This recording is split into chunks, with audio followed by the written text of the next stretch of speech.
Hola, mi nombre es Jaime Cabanes Fisac. Soy el responsable de prescripción de CEMPER y hoy vamos a hablar de la segunda parte de la presentación de la guía CEMPER para la prescripción. Es una guía que consideramos fundamental para el desarrollo de los proyectos e instalaciones de alumbrado de emergencia. Esta segunda parte vamos a hablar de uno de los capítulos que forman parte de ella, en concreto el capítulo de legislación y normativa de la iluminación de emergencia. En la imagen apreciamos lo que podría llegar a suceder en un local de pública concurrencia cuando se produce un fallo en la iluminación y si no existiera alumbrado de emergencia. Nos quedamos a oscuras y, lo que es peor, guiados por un pequeño resplandor, podríamos terminar en la zona más peligrosa del edificio. En esta otra imagen, afortunadamente, nos encontramos en un edificio con un alumbrado de emergencia que se mantiene y funciona correctamente y nos aporta tranquilidad, guiándonos hacia la salida más cercana sin sufrir ningún daño.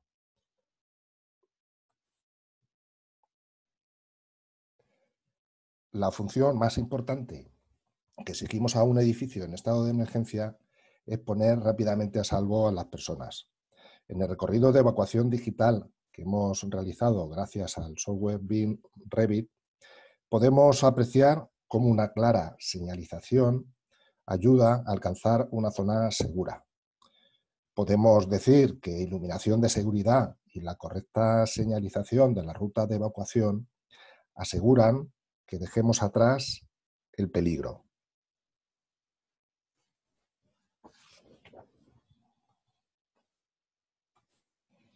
Bueno, este es los capítulos de los que consta la guía CEMPER para la prescripción. Es una guía navegable, podemos avanzar por ella capítulo a capítulo internamente y acceder a diferentes archivos externos para ampliar la información. Por ejemplo, podemos acceder al capítulo de información y servicio. Este capítulo está formado también, a su vez, por una serie de subcapítulos. Curvas fotométricas, estudio de iluminación de emergencia, bancos de precios BC3, fichas técnicas o modelado e información BIM. Vayamos al modelado e información BIM. En este caso, explicamos en qué consiste la tecnología BIM para proyectos de edificación, modelado e información de objetos. Y cómo, con el uso de nuestras luminarias digitales y gracias a la información de la curva fotométrica, podemos visualizar virtualmente el alumbrado de emergencia del edificio. Además, podemos acceder a los archivos BIM de nuestras luminarias pulsando aquí en las descargas, accediendo al catálogo digital y al resto de los archivos, como son las curvas fotométricas, BC3 y fichas técnicas. Bueno, volvamos a los capítulos. Y bueno, pues vamos a comenzar el tema de hoy, legislación y normativa del alumbrado de emergencia. Primero vamos a ver el ámbito normativo en el que nos movemos. Bueno, el alumbrado de emergencia fundamentalmente se rige por tres leyes: la Ley de Industria, la Ley de Ordenación de la Edificación, la más conocida por la LOE, y la Ley de Prevención de Riesgos Laborales. En el caso de la Ley de Industria hay una serie de reglamentos de instalaciones y de ellos nos afectan los siguientes: el Reglamento Electrotécnico de Baja Tensión, el Reglamento de Seguridad contra Incendios en Establecimientos Industriales y el Reglamento de Instalaciones de Protección contra Incendios, el RIGI, que fue modificado hace poco, en el 2017. En el caso de la Ley de Ordenación de la Edificación, fundamentalmente todo el reglamento está recogido en el Código Técnico de la Edificación, en el CTE. Y concretamente, los documentos básicos que nos afectan al alumbrado de emergencia son la seguridad en caso de incendio, el SI, y el documento básico de seguridad de utilización y accesibilidad. Por último, la Ley de Prevención de Riesgos Laborales nos afecta fundamentalmente lo que es la señalización de seguridad y salud en el trabajo, así como los planes de emergencia a los que toda empresa está obligada a tener. Después, hemos visto la parte legislativa en los reglamentos, tenemos la parte normativa. Hay normas que son de obligado cumplimiento porque los reglamentos así lo exigen y otras que son de reconocido prestigio y recomendamos su utilización. En el caso de producto, son normas de obligado cumplimiento, la UNEEN 60598. Esa serie habla de los requisitos que deben tener las luminarias de alumbrado de emergencia y cómo se deben fabricar. En cuanto a instalación, una norma de reconocido prestigio que se aplica en la gran mayoría de los países de la Comunidad Europea es la UNEEN 1838, requisitos fotométricos y luminosos para sistemas de alumbrado de emergencia, que pues la reglamentación española prácticamente ha sacado de esta norma todo el reglamento. ¿Vale? Después tenemos la de mantenimiento de los sistemas de alumbrado de emergencia, la UNEEN 50172. Y también en el caso de hacer los test automáticos, como las luminarias autotest, se tiene que aplicar la norma UNEEN 62034, sistema de ensayo automático para alumbrado de evacuación de emergencia alimentado por batería. Este es el índice que tenemos en la guía para la prescripción. Es un índice, bueno, pues que podemos acceder directamente pinchando en el botón amarillo a cada una de las partes que tenemos resumidas de los reglamentos. Y a su vez podemos acceder también desde ese resumen de normativa, accedemos externamente a todo el reglamento, al Real Decreto, ¿vale? Externo porque podemos acceder y está abierto al público. Sin embargo, las normativas tenemos un resumen, pero no podemos acceder a ellas porque bueno, no son públicas. ¿Vale? Este es el ejemplo del índice que tenemos en la guía. Y bueno, pues vamos a hacer el resumen del resumen que tenemos en la guía para la prescripción. Vemos aquí la clasificación del alumbrado de emergencia. Bueno, el alumbrado de emergencia es aquel que debe funcionar cuando la instalación eléctrica normal falla. ¿Cuándo falla? Cuando la tensión es inferior al 70% de la nominal. Vemos que hay otros suministros complementarios, ¿no? Dependiendo de la categoría, la actividad del edificio.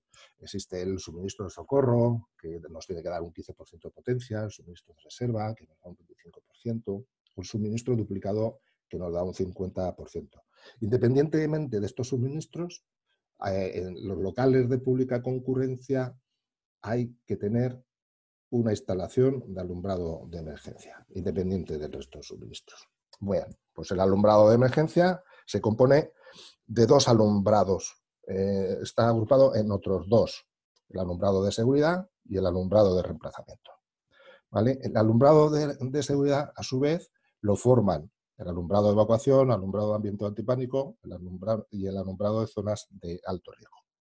Bueno, pues el alumbrado de evacuación es el alumbrado de seguridad que permite reconocer y utilizar las rutas de evacuación.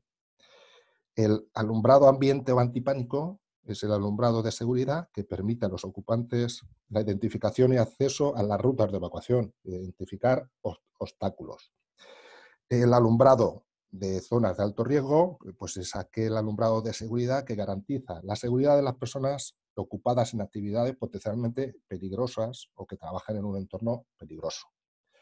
Bien, nosotros dentro del alumbrado de seguridad, nuestras luminarias fundamentalmente están pensadas para el alumbrado de evacuación y el alumbrado de ambiente o antipánico.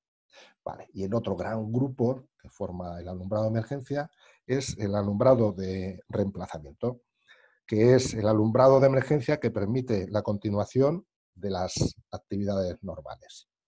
Y con esto la clasificación, este mapa, tenemos que tener muy en cuenta y tenerlo claro. Por las funciones de la iluminación de seguridad. En este caso ya nos centramos en evacuación y ambiente. bueno, pues una parte iluminación ambiente, evitando el pánico de las personas y lo que hemos dicho para evitar los obstáculos, ¿vale?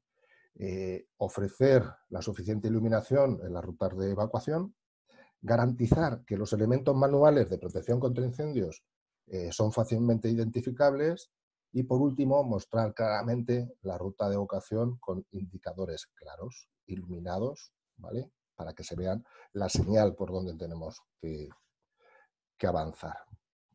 Muy bien, bueno, pues ahora vamos a ver con todo esto y estas clasificaciones qué es lo que nos pide la normativa, con qué tenemos que cumplir. Aquí vemos un cuadro, ¿vale? Aquí en este caso alumbrado de seguridad, iluminación de evacuación. Tenemos por un lado la iluminancia, tiempo en horas y la uniformidad, iluminancia máxima entre iluminancia mínima. Veamos qué es la iluminancia. Bueno, pues la iluminancia es el flujo que recibe, flujo luminoso que recibe una superficie, ¿vale? La medimos en luces y el luz es el flujo, se mide en lúmenes, lúmenes partido de metros cuadrados de superficie. Vale, pues es el flujo luminoso que recibe una superficie. Y con esto vamos a ver cuáles son los límites que nos marca el reglamento. En el caso de la iluminancia en una ruta de evacuación, no tiene que ser inferior a un lux. Tiempo de autonomía de la batería es como mínimo 1 hora. Y la uniformidad entre iluminancia máxima e iluminancia mínima debe ser menor de 40.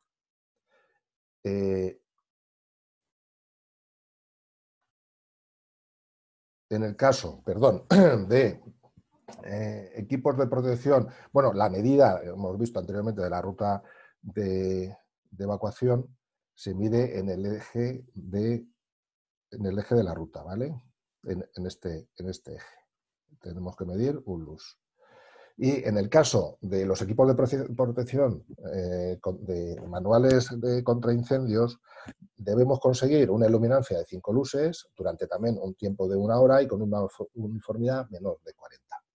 En los cuadros eléctricos tenemos que conseguir esa misma condición. 5 luces, 1 hora y menor de 40 de uniformidad.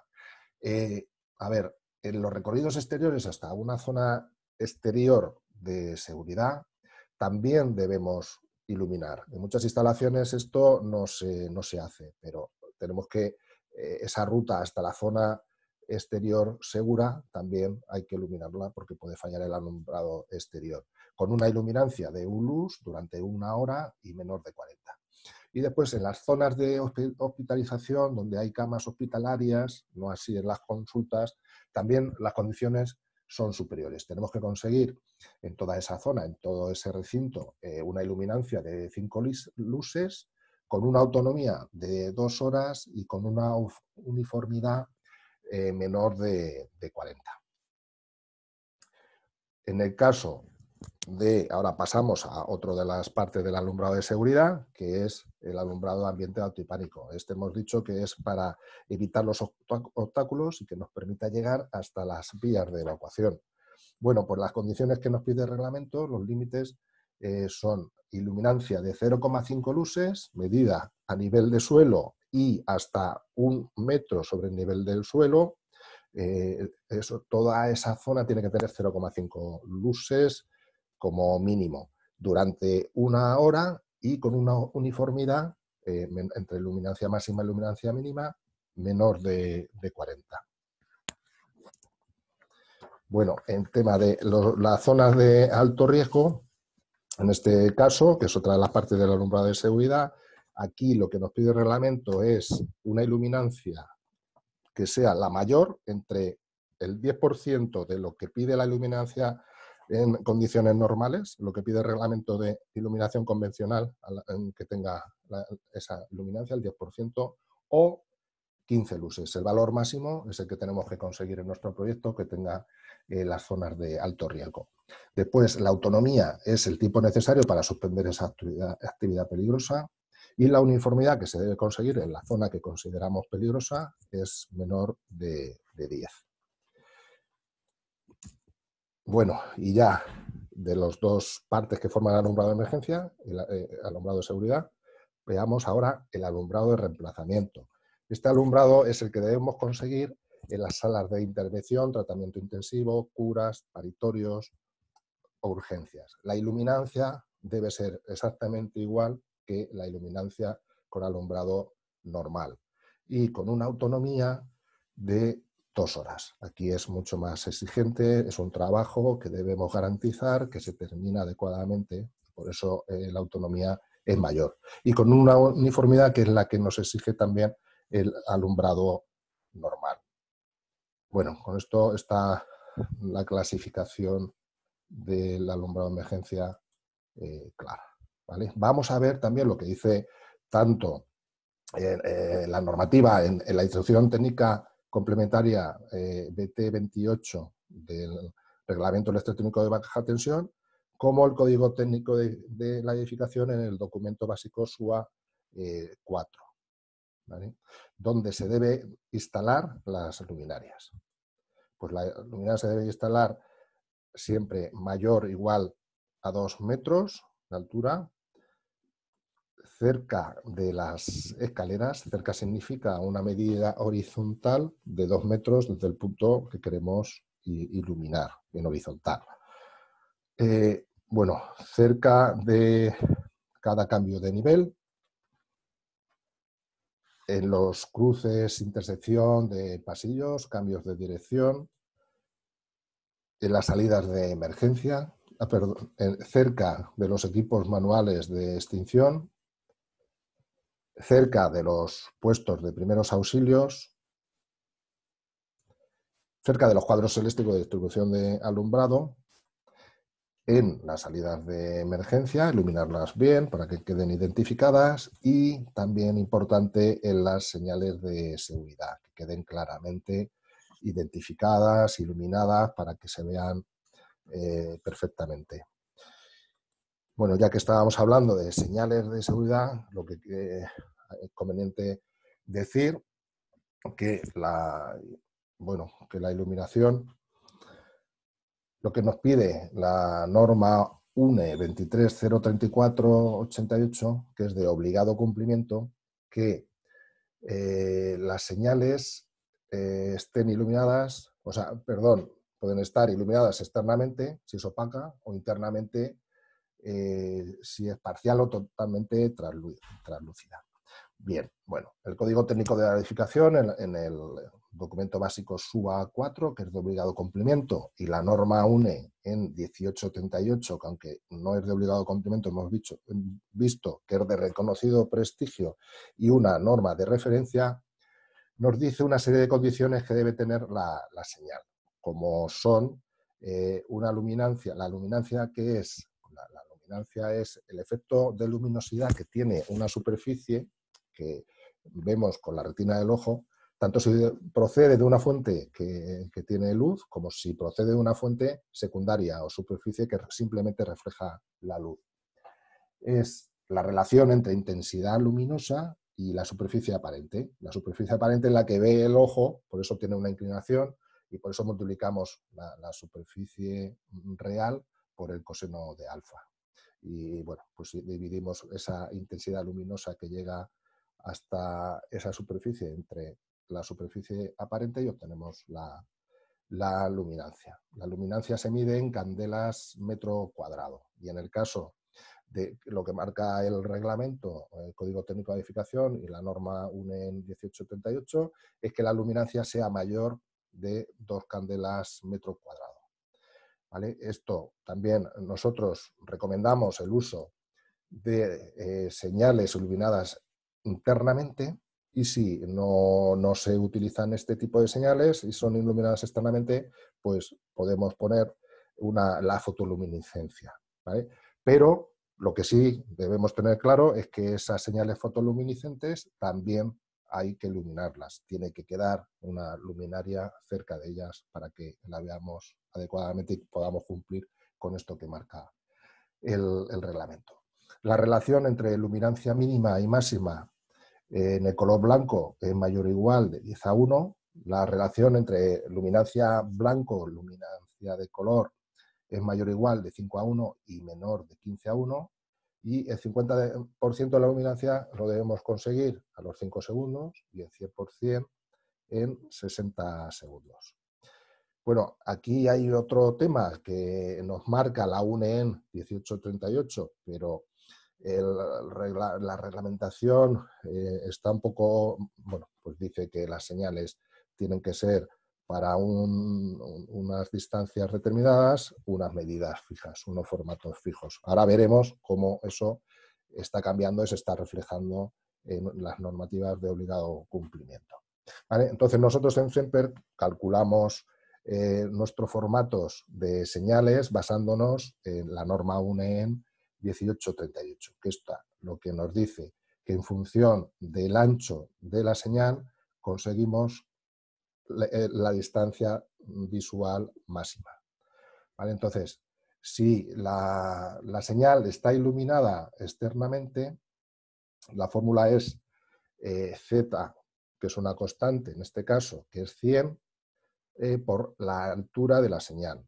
Y si está iluminada internamente, la Z es una constante, 200, multiplicado por la altura de la señal. De esta forma obtenemos las distancias de visualización. Es decir, si tenemos una señal que mide de alto 20 centímetros, 0,2 por 100 son 20 metros de distancia visual. Y si está iluminada internamente, es 20 centímetros, 0,2 por 200, 40 metros de distancia visual.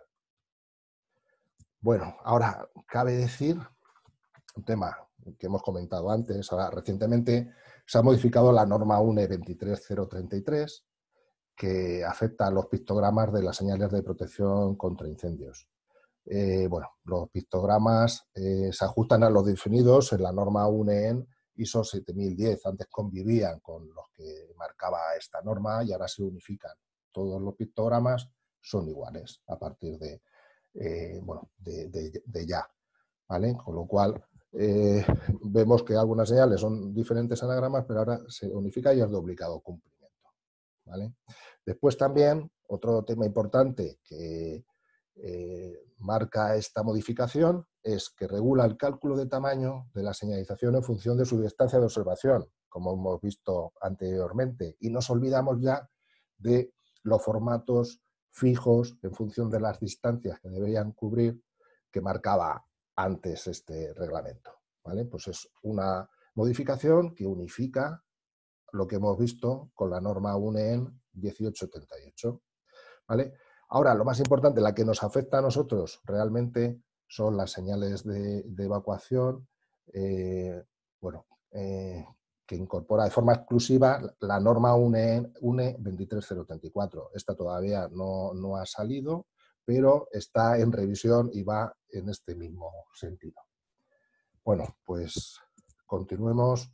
Ya para terminar, pues hacer mención a la necesidad de mantener adecuadamente el alumbrado de emergencia, para que cuando sea necesario esté en perfecto estado. Y para esto recomendamos la utilización de la norma UNEN 50172, que nos dice los test que debemos hacer, cómo los debemos hacer, los registros, sobre todo cuando tenemos un alumbrado de emergencia con un control centralizado, tipo de registros que debemos hacer e informes que debemos emitir.